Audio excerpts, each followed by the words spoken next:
Hello everyone.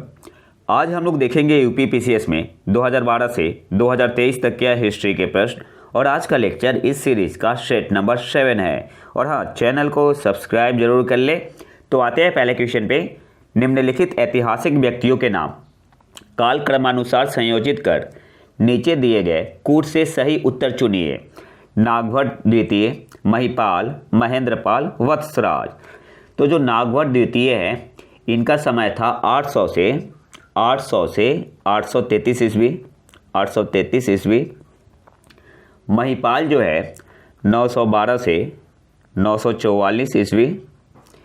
Mahendrapal का था, महेंद्रपाल प्रथम, इनका था आपका 885 से 910 885 से 910। और जो वत्सराज है इनका था 775 से 800 ईस्वी 775 से 800 ईस्वी। तो सबसे पहले आपका कौन सा हो जाएगा? चौथा। सबसे पहले आपका चौथा हो जाएगा। इसके बाद नागभट्ट द्वितीय पहला। इसके बाद आपका आ जाएगा महेंद्रपाल 885 से 910 तो 413। और सबसे बाद में महिपाल 912 से 944 4132। कौन सा ऑप्शन में है? ऑप्शन बी में है। तो ऑप्शन बी आपका यहाँ पे सही आंसर होगा 4132। अगले क्वेश्चन पे आते हैं। सूची 1 को सूची 2 से सुमेलित कीजिए। भीमसेन कायस्थ, तो इन्होंने लिखा था तारीख ए दिलकुशा, तो एक आपका हो जाएगा चौथा। एक आपका हो जाएगा चौथा। चंद्रभान ब्राह्मण, इन्होंने लिखा था कौन सा? चहार चमन।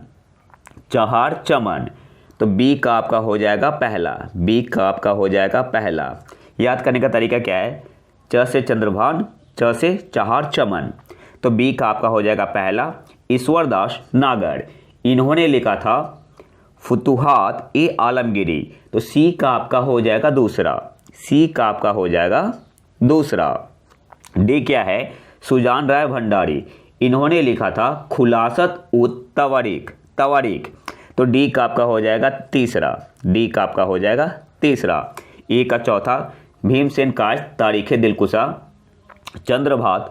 चंद्रभान ब्राह्मण चहार चमन। ईश्वरदास नागर फुतुहात ए आलमगिरी। सुजान राय भंडारी खुलासत उत तवारीख। तो ए का चौथा हो गया, बी का पहला हो गया, सी का दूसरा हो गया और डी का तीसरा हो गया। अगले क्वेश्चन पे आते हैं। अनुद्योगीकरण के संदर्भ में निम्नलिखित में से कौन सा कथन सत्य है? यह प्रक्रिया 1813 में प्रारंभ हुई, तो ये आपका सही है। सेकंड क्या है? ईस्ट इंडिया कंपनी के व्यापारिक एकाधिकारों की समाप्ति ने इस प्रक्रिया को तेज किया, तो आपका सेकंड भी सही है। तो सही आंसर क्या हो जाएगा? ऑप्शन सी आपका यहाँ पे सही आंसर हो जाएगा, 1 तथा 2 दोनों। अनुउद्योगीकरण के संदर्भ में निम्नलिखित में से कौन सा कथन सत्य है? तो यह प्रक्रिया 1813 में प्रारंभ हुई थी, सही बात है। ईस्ट इंडिया कंपनी के व्यापारिक एकाधिकारों की समाप्ति ने इस प्रक्रिया को तेज किया, तो सेकंड भी आपका सही है। तो ऑप्शन सी आपका यहाँ पे सही आंसर हो जाएगा, बोथ 1 और 2। अगले क्वेश्चन पे आते हैं। निम्नलिखित में से कौन सी घटना सबसे अंत में हुई? चौरी चौरा की घटना कब हुई थी? 1922 में। दांडी मार्च आपका 1930। गांधी इरविन समझौता 1931। और सांप्रदायिक निर्णय अवार्ड की घोषणा ये आपका हुआ था 1932 में। ठीक है, 1932 में। तो सबसे आखिरी में कौन सा होगा? ऑप्शन डी आपका यहाँ पे सही आंसर होगा। अगले क्वेश्चन पे आते हैं। सूची 1 को सूची 2 से सुमेलित करना है। एक तरफ आयोग है, दूसरी तरफ उनके अध्यक्ष कौन थे? रेलवे आयोग 1901, इसके अध्यक्ष कौन थे? Thomas Robertson. तो ए का आपका हो जाएगा चौथा। ठीक है, ए का आपका हो जाएगा चौथा। मैं यहाँ पे लिख दे रहा हूँ, ए का आपका हो जाएगा चौथा। बी क्या है? अकाल आयोग 1899, तो अकाल आयोग के अध्यक्ष कौन थे? Anthony McDonald. तो बी का आपका हो जाएगा पहला। बी का आपका हो जाएगा पहला। सी क्या है? सिंचाई आयोग 1901, सिंचाई आयोग के अध्यक्ष कौन थे? Colin Scott Moncrieff, Colin Scott मॉनक्रीफ।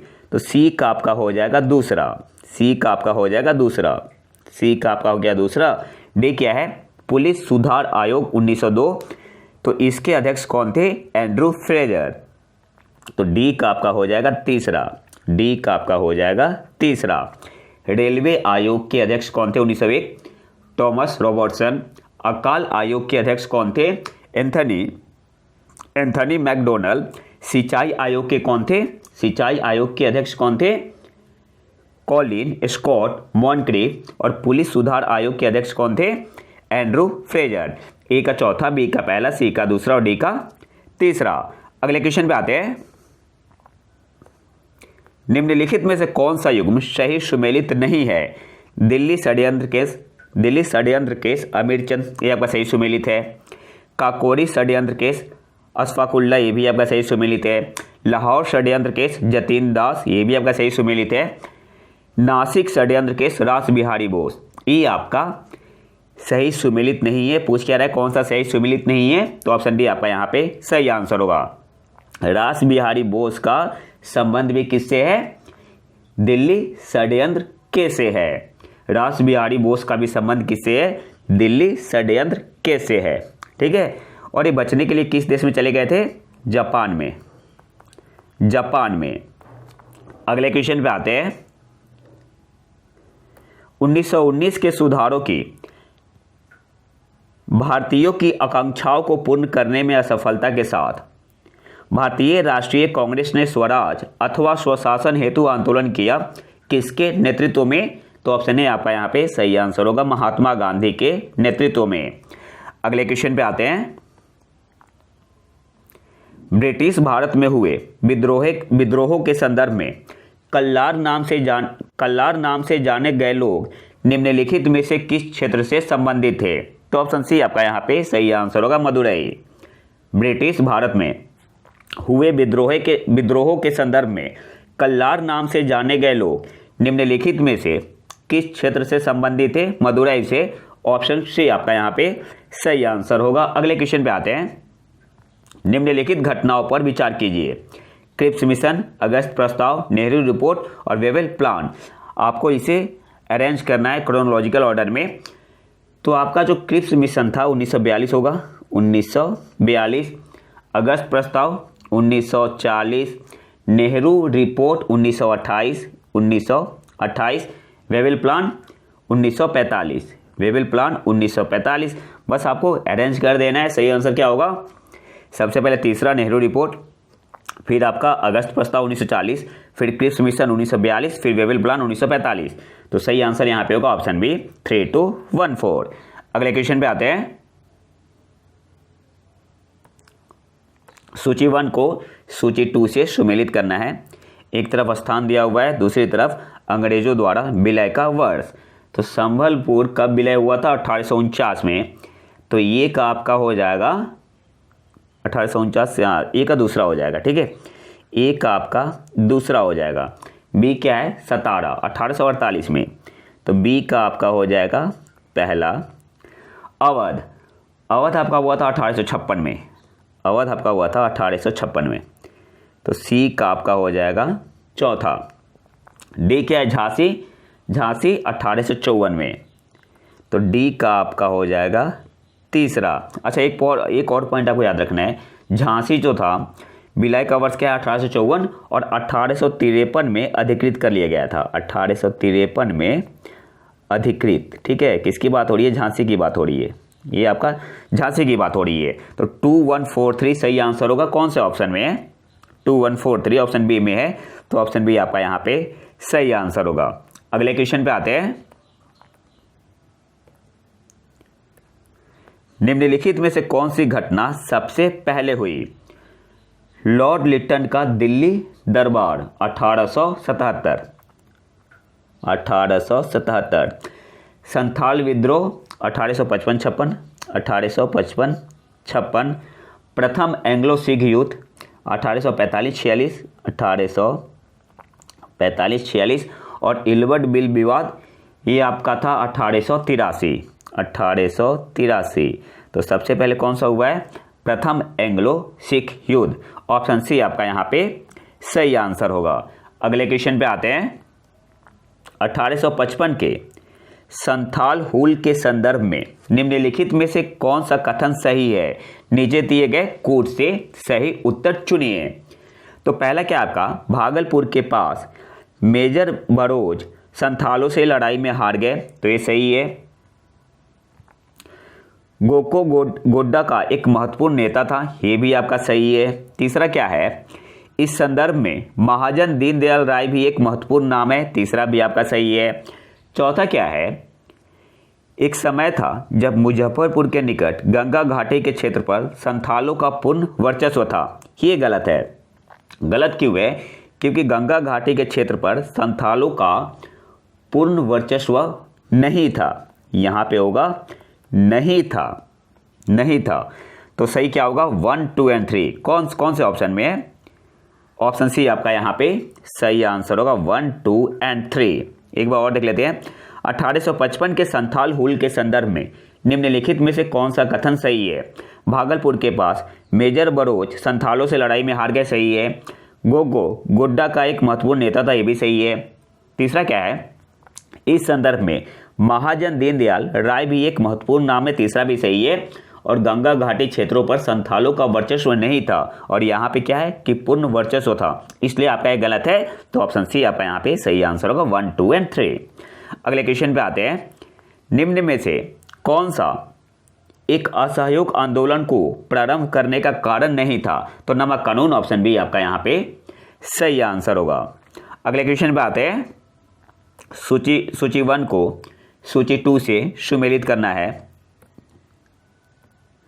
सूची 1 को सूची 2 से सुमेलित करना है। एक तरफ समाचार पत्र दिया हुआ है, दूसरी तरफ उनके संपादक। तो जो काल है, इसके संपादक कौन थे?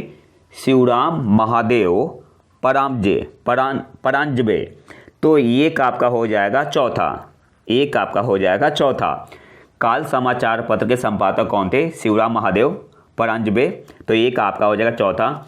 बंगाली, इसके संपादक कौन थे? सुरेंद्रनाथ बनर्जी। तो बी का आपका हो जाएगा पहला। सुधारक के संपादक कौन थे? गोपाल कृष्ण गोखले। तो सी का आपका हो जाएगा दूसरा। और सोम प्रकाश के संपादक कौन थे? द्वारकानाथ विद्याभूषण। डी का आपका हो जाएगा तीसरा। सही आंसर क्या होगा? काल के शिवराम महादेव परांजबे, बंगाली के सुरेंद्रनाथ बनर्जी, सुधारक के गोपाल कृष्ण गोखले, सोम प्रकाश के द्वारकानाथ विद्याभूषण। ए का आपका हो जाएगा चौथा, बी का पहला, सी का दूसरा, डी का तीसरा। कौन से ऑप्शन में है? 4, 1, 2, 3 पहले ही ऑप्शन में है। तो सही आंसर क्या होगा? ऑप्शन ए आपका यहाँ पे सही आंसर होगा। अगले क्वेश्चन पे आते हैं। निम्नलिखित में से किसका नाम 1857 के विद्रोह से नहीं जुड़ा है? Colonel St Leger, lieutenant colonel Gibbs, option C colonel Wellesley, option D उपयुक्त सभी। तो ऑप्शन डी आपका यहाँ पे सही आंसर हो जाएगा, उपयुक्त सभी।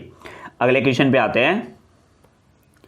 रविंद्रनाथ टैगोर को नोबेल पुरस्कार दिया गया था कौन से वर्ष में? तो ऑप्शन ए आपका यहाँ पे सही आंसर होगा, 1913 में। अगले क्वेश्चन पे आते हैं।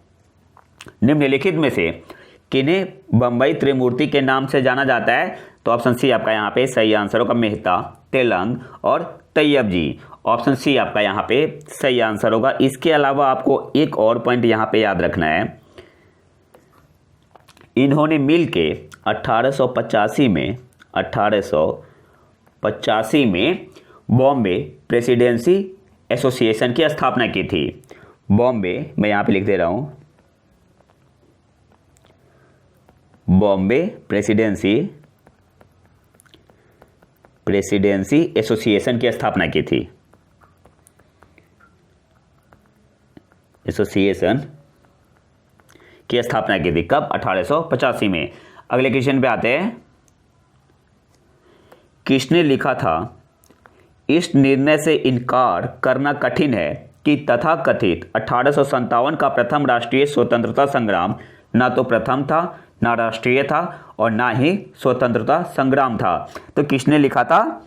आर.सी. मजूमदार ने। ऑप्शन ए आपका यहाँ पे सही आंसर होगा। किसने लिखा था इस निर्णय से इनकार करना कठिन है कि तथाकथित 1857 का प्रथम राष्ट्रीय स्वतंत्रता संग्राम ना तो प्रथम था, ना राष्ट्रीय था और ना ही स्वतंत्रता संग्राम था। तो आरसी मजूमदार ने ऑप्शन ए आपका यहाँ पे सही आंसर होगा। अगले क्वेश्चन पे आते हैं। निम्नलिखित में से किसने अपनी कृतियों द्वारा सन्यासी विद्रोह को ख्याति प्रदान की? तो बंकिम चंद्र चटर्जी ने, ऑप्शन बी आपका यहाँ पे सही आंसर होगा। और किसमें? आनंद मठ में। ये भी आपको याद रखना है, आनंद मठ, आनंद मठ में। निम्नलिखित में से किसने अपनी कृतियों द्वारा सन्यासी विद्रोह को ख्याति प्रदान की? तो बंकिम चंद्र चटर्जी। किसमें? आनंद मठ में। अगले क्वेश्चन पे आते हैं। निम्नलिखित में से किस एक कांग्रेसी नेता ने प्रथम अखिल भारतीय किसान सभा में भाग लिया था? तो किसने भाग लिया था? ऑप्शन ए आपका यहाँ पे सही आंसर हो जाएगा, जवाहरलाल नेहरू ने। निम्नलिखित में से किस एक कांग्रेसी नेता ने प्रथम अखिल भारतीय किसान सभा में भाग लिया था? तो ऑप्शन ए आपका यहाँ पे सही आंसर होगा, जवाहरलाल नेहरू ने। और ये आपका हुआ था लखनऊ में। कहाँ पे हुआ था प्रथम अखिल भारतीय किसान सभा? लखनऊ में। लखनऊ में कौन से ईयर में? 1936 में। 1936 में। अच्छा, अध्यक्ष कौन थे इसमें? अध्यक्ष कौन थे? तो अध्यक्ष थे स्वामी सहजानंद सरस्वती। ठीक है, सहजानंद सरस्वती अध्यक्ष थे। और महासचिव कौन थे? महासचिव कौन थे? एनसी रंगा महासचिव थे।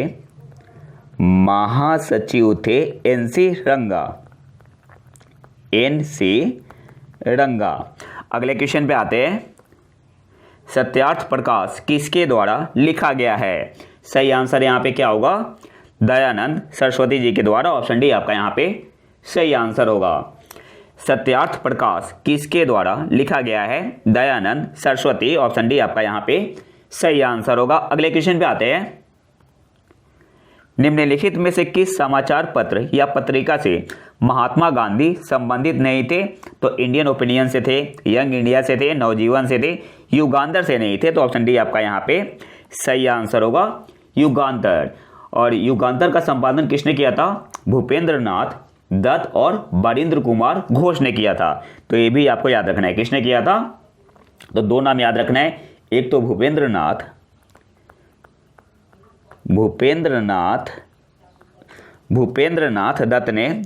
नाथ दत्त और दूसरे कौन थे? बारिंद्र कुमार घोष। तो ये दोनों नाम आपको, बारिंद्र कुमार घोष, तो ये दोनों नाम आपको याद रखना है। अगले क्वेश्चन पे आते हैं। निम्न में से किसे राजा राम मोहन राय के धार्मिक या सामाजिक विचारों के विरोध में प्रारंभ किया गया? सही आंसर यहाँ पे होगा समाचार चंद्रिका। ऑप्शन बी आपका यहाँ पे सही आंसर होगा। निम्न में से किसे राममोहन राय के धार्मिक और सामाजिक विचारों के विरोध में प्रारंभ किया गया? तो समाचार चंद्रिका। ऑप्शन बी आपका यहाँ पे सही आंसर होगा। अगले क्वेश्चन पे आते हैं। निम्नलिखित घटनाओं को काल क्रमानुसार व्यवस्थित कीजिए। वर्नाकुलर प्रेस एक्ट ये आपका कब आया था? 1878 में। 1878 में। रॉलेट एक्ट अधिनियम 1919। सती प्रथा पर प्रतिबंध कब लगा था? 1829 में। 1829 में। और उड्स डिस्पैच 1854 में। अब आपको क्या करना है? अरेंज करना है।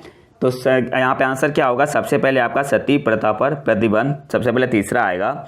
इसके बाद आपका उड्स डिस्पैच 1854, फिर आपका आएगा वर्नाकुलर प्रेस एक्ट 1878, फिर आएगा रॉलेट अधिनियम 1919। मतलब ऑप्शन सी आपका यहाँ पे सही आंसर होगा। 3412 आपका यहाँ पे सही आंसर होगा। सती प्रथा पर प्रतिबंध 1829, फिर आपका उड्स डिस्पैच 1854, वर्नाकुलर प्रेस एक्ट 1878 और रॉलेट अधिनियम 1919। अगले क्वेश्चन पे आते हैं। निम्नलिखित में से किसने अखिल भारतीय हरिजन सेवक संघ की 1932 में स्थापना की? तो महात्मा गांधी ने। ऑप्शन बी आपका यहाँ पे सही आंसर होगा। निम्नलिखित में से किसने अखिल भारतीय हरिजन सेवक संघ की 1932 में स्थापना की? ऑप्शन बी आपका यहाँ पे सही आंसर होगा, महात्मा गांधी, एम के गांधी ने। अगले क्वेश्चन पे आते हैं। निम्नलिखित में से कौन सही सुमेलित नहीं है?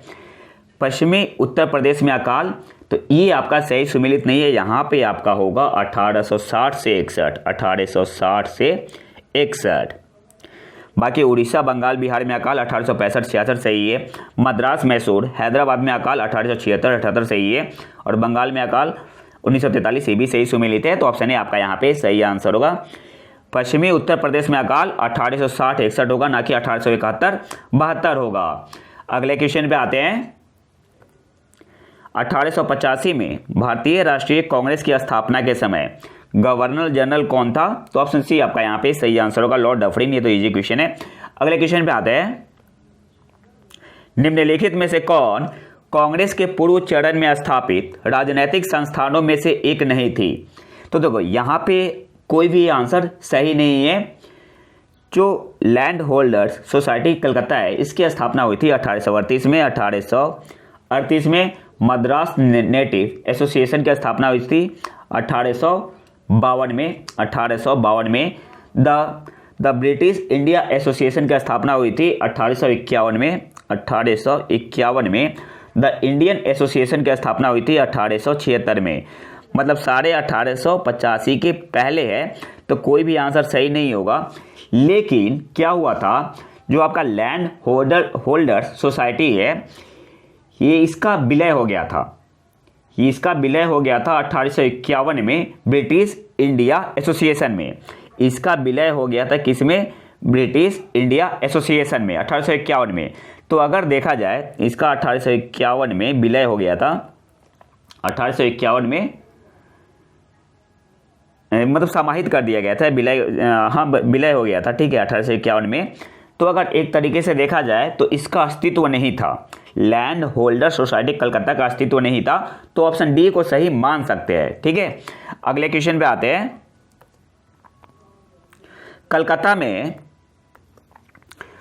कलकत्ता में एशियाटिक सोसाइटी ऑफ बंगाल की स्थापना 1784 में किसने की? तो सही आंसर यहाँ पे क्या होगा? ऑप्शन बी आपका यहाँ पे सही आंसर हो जाएगा, विलियम जोन्स ने। कलकत्ता में एशियाटिक सोसाइटी ऑफ बंगाल की स्थापना 1784 में किसने की? ऑप्शन बी आपका यहाँ पे सही आंसर होगा, विलियम जोन्स ने। अगले क्वेश्चन पे आते हैं। निम्नलिखित शासकों में से किसने हर्षवर्धन को पराजित किया था? तो सही आंसर यहाँ पे क्या होगा? ऑप्शन डी आपका यहाँ पे सही आंसर हो जाएगा, पुलकेशिन द्वितीय ने। निम्नलिखित शासकों में से किसने हर्षवर्धन को पराजित किया था? सही आंसर यहाँ पे होगा, ऑप्शन डी, पुलकेशिन द्वितीय ने। अगले क्वेश्चन पे आते हैं। सीयूकी नामक यात्रा विवरण निम्नलिखित में से किससे जुड़ा है? तो वेनसांग से। ऑप्शन डी आपका यहाँ पे सही आंसर होगा। सीयूकी नामक यात्रा विवरण निम्नलिखित में से किससे जुड़ा है? तो ऑप्शन डी आपका यहाँ पे सही आंसर होगा, वेनसांग। अगले क्वेश्चन पे आते हैं। जैन तीर्थंकर पार्श्वनाथ निम्नलिखित स्थानों में से मुख्यतः किससे संबंधित थे? ऑप्शन ए आपका यहाँ पे सही आंसर होगा, वाराणसी से। जैन तीर्थंकर पार्श्वनाथ निम्नलिखित स्थानों में से मुख्यतः किससे संबंधित थे? तो ऑप्शन ए आपका यहाँ पे सही आंसर होगा, वाराणसी से। अगले क्वेश्चन पे आते हैं। निम्नलिखित में से किस स्थल से द्विशव संस्कार डबल बैरियल का प्रमाण मिला है? तो लोथल और कालीबंगा दोनों से मिला है। लोथल से आपका 3 मिला था, लोथल से 3 और कालीबंगा से 1 मिला था। तो सी और डी दोनों यहाँ पे आपका ऑप्शन सही होगा। अगर संख्या में पूछता तब आंसर केवल सी सही होता कि लोथल से 3 मिला है और कालीबंगा से 1। अगले क्वेश्चन पे आते हैं।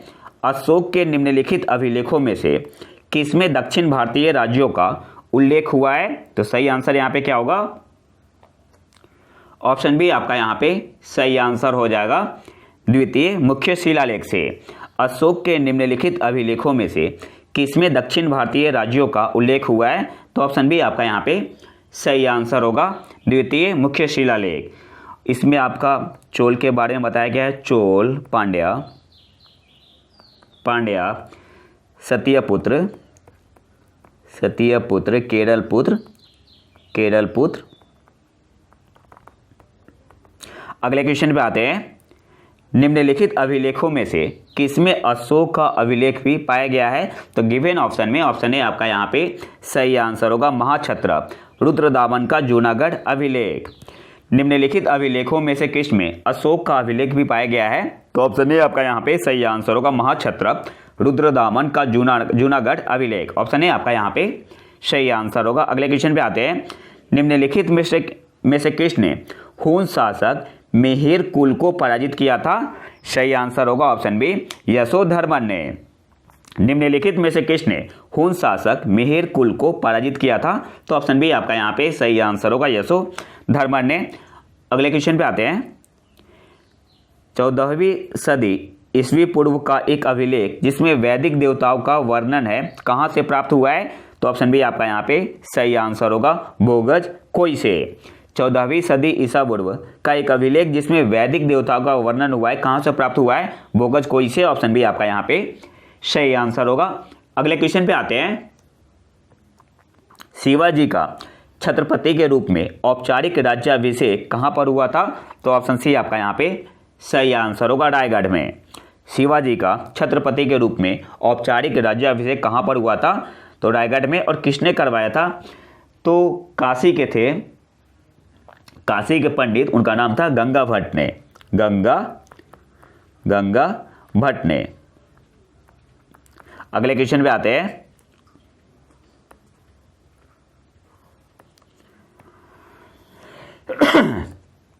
बहमनी राज्य स्थापित हुआ था 14वीं सदी ईस्वी में। ऑप्शन बी आपका यहाँ पे सही आंसर होगा, बहमनी राज्य स्थापित हुआ था। तो ऑप्शन बी आपका यहाँ पे सही आंसर होगा,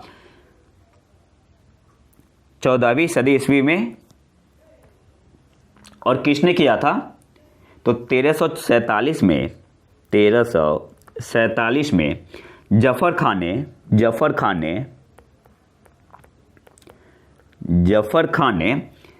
अलाउद्दीन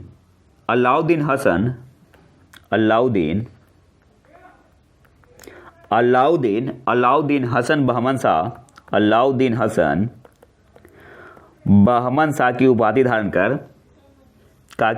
धारण कर इन्होंने बहमनी राज्य की स्थापना की थी और काफ़ी उदार प्रवृत्ति के थे।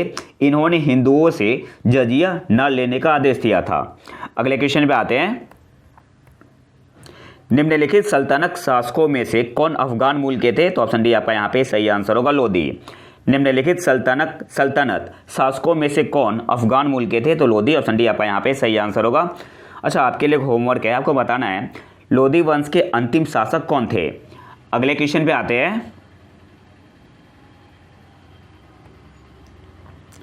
निम्नलिखित में से किस चोल शासक को चोलगंगम नामक वृहद कृत्रिम झील बनवाने का श्रेय दिया जाता है? तो राजेंद्र प्रथम को। ऑप्शन बी आपका यहाँ पे सही आंसर होगा।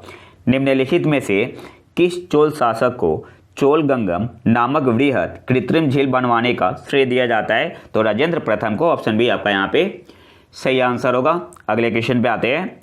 दिल्ली के पुराना किला के वर्तमान स्वरूप का निर्माण निम्नलिखित में से किसने करवाया था? ऑप्शन ए आपका यहाँ पे सही आंसर होगा, शेरशाह सूरी ने। दिल्ली के पुराना किला के वर्तमान स्वरूप का निर्माण निम्नलिखित में से किसने करवाया था? तो ऑप्शन ए आपका यहाँ पे सही आंसर होगा, शेरशाह सूरी ने। अगले क्वेश्चन पे आते हैं। सल्तनत के निम्नलिखित सुल्तानों में से किसने सर्वप्रथम अपनी राजधानी दिल्ली स्थानांतरित की थी? इल्तुतमिश ने। ऑप्शन सी आपका यहाँ पे सही आंसर होगा। अगले क्वेश्चन पे आते हैं। भारतीय राज्यों पर अंग्रेजी प्रभुत्व स्थापित करने के लिए किसने प्रशासन में सहायक संधि प्रणाली का सूत्रपात किया? लॉर्ड वेलेस्ली ने। ऑप्शन बी आपका यहाँ पे सही आंसर होगा। भारतीय राज्यों पर अंग्रेजी प्रभुत्व स्थापित करने के लिए किसने प्रशासन में सहायक संधि प्रणाली का सूत्रपात किया? लॉर्ड वेलेस्ली ने। ऑप्शन बी आपका यहाँ पे सही आंसर होगा। अगले क्वेश्चन पे आते हैं। बक्सर की लड़ाई के समय बंगाल का नवाब कौन था? तो ऑप्शन बी आपका यहाँ पे सही आंसर होगा, मीर जाफर।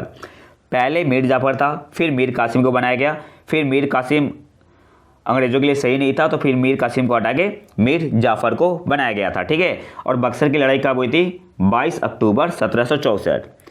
22 अक्टूबर 1764 किनके बीच? तो एक तरफ तो मीर कासिम था, मीर कासिम मीर कासिम के साथ अवध के नवाब शुजाउद्दौला, अवध के नवाब और कौन थे? मुगल सम्राट सालम द्वितीय, मुगल सम्राट, मुगल सम्राट। और दूसरी तरफ कौन थे? दूसरी तरफ अंग्रेज थे, मुगल सम्राट और दूसरी तरफ अंग्रेज थे। ठीक है, अंग्रेजों की जीत हुई थी। अगले क्वेश्चन पे आते हैं। निम्नलिखित में से किस अधिनियम के द्वारा अंग्रेजों ने भारत में सर्वप्रथम परोक्ष निर्वाचन प्रणाली की शुरुआत की? ऑप्शन डी आपका यहाँ पे सही आंसर होगा 1892।